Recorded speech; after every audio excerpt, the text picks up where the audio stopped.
Okay, what's up, peeps? I'm gonna talk to you today about having a man mindset, and you're probably wondering, like, what is having a man mindset at, or what is it? My generation, those of us that are Generation X and raised in our 30s, we were raised in a very feministic society because a lot of us weren't raised around our fathers, so we didn't have really good examples. Our good examples were the stuff that we saw on TV, and usually the examples of that were pretty weak. Having a man's mindset is like having an old school mindset, like your grandfather had. And the other part of that is not letting a woman trick you into thinking that you're wrong for being a fucking man. And I don't mean disrespect women. I don't mean hit women. I don't mean any of that crazy shit. But someone told me that if you're a man, you have to wear the pants. My grandmother told me that. That's who told me that. Not a guy, not some dude that was saying some shit or what. My grandmother told me that. So that's just some old school shit. So and she also followed that up with a woman wants a man to be a man.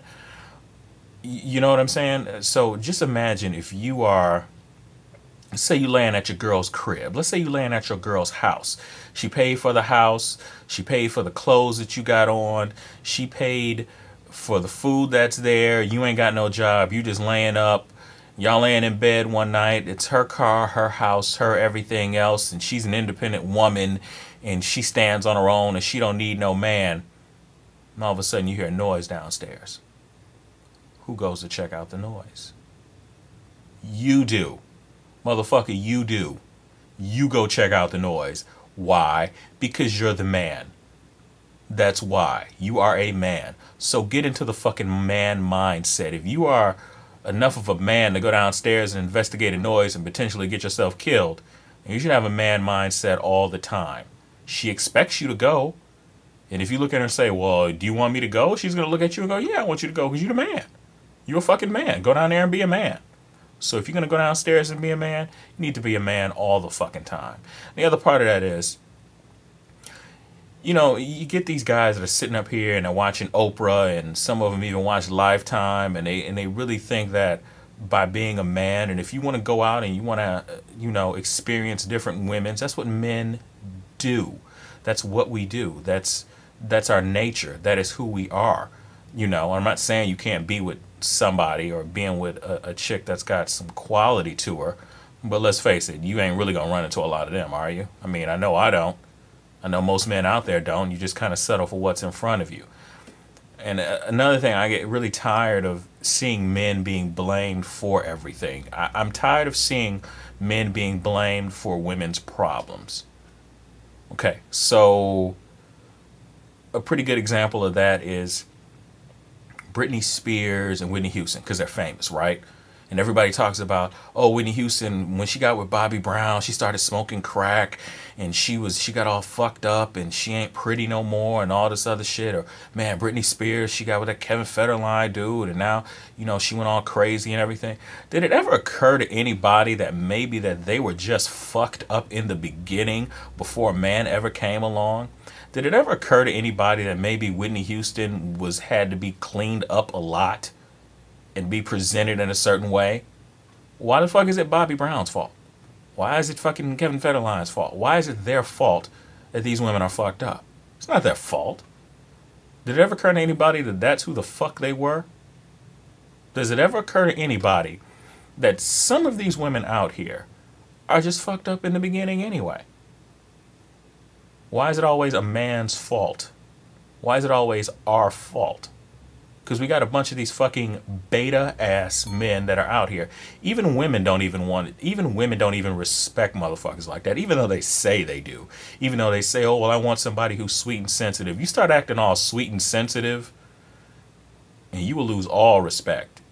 Then she gonna walk right out the door with you. I had a friend of mine, a good friend of mine, and this stuff transcends race because she was white.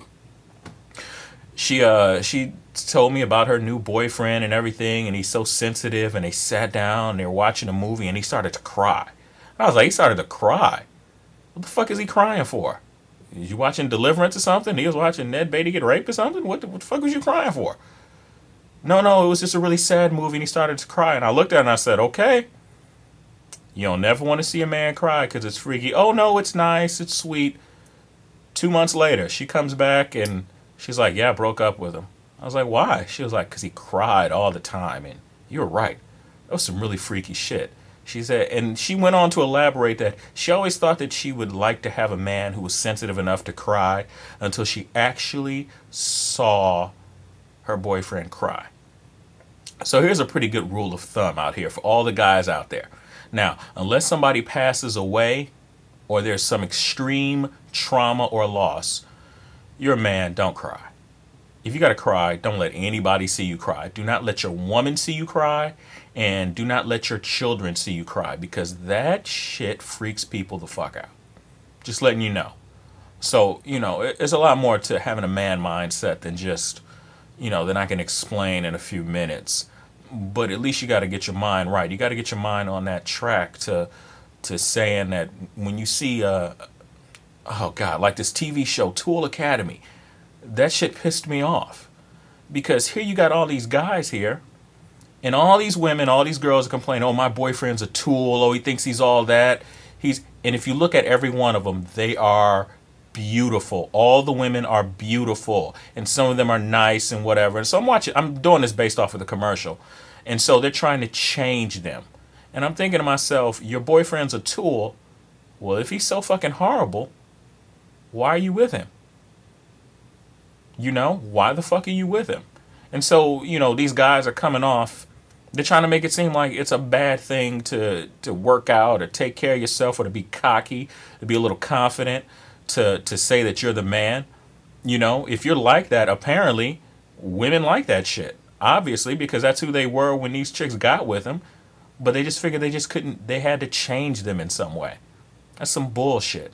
Don't buy into that bullshit about, oh, he's a tool or whatever. Just take a look at the little commercial for Tool Academy. That is some of the most insultingest shit I've ever seen ever. All of a sudden, it's the guy's fault. It's his fault? Why is it his fault?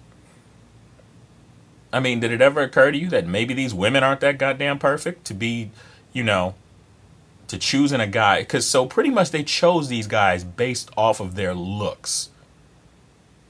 I mean, you know what I'm saying? Really. So, I don't know.